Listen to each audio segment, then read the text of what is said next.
أهلا بكم في أخبار الكوكب المصري من جريدة تحيا مصر حرة.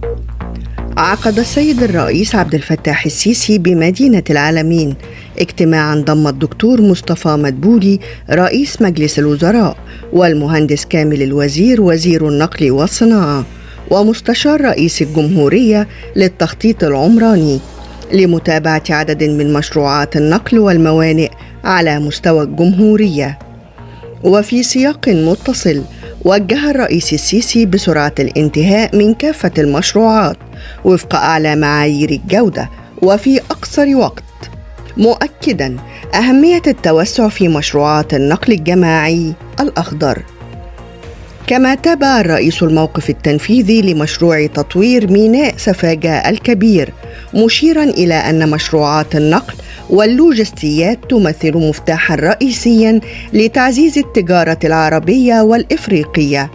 وخلال اللقاء أعلن المهندس كامل الوزير أن مونوريل غرب النيل سيدخل الخدمة خلال عام 2027. وأكدت رئاسة الجمهورية وجود خطة شاملة لصيانة ورفع كفاءة كوبري أكتوبر، إلى جانب اتخاذ إجراءات للحد من الازدحام المروري. وفي الشأن الاقتصادي التقى رئيس الوزراء الدكتور محمود محي الدين، مؤكداً أن الدولة تولي اهتماماً كبيراً برعاية المصريين بالخارج تنفيذاً لتوجيهات الرئيس السيسي.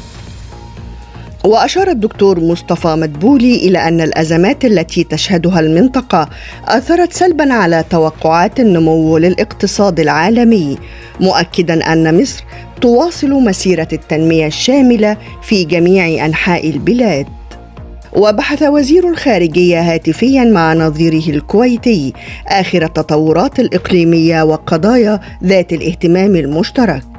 أعلن وزير المالية إطلاق صندوق خاص يطرح أدوات استثمارية للمصريين بالخارج خلال العام المقبل.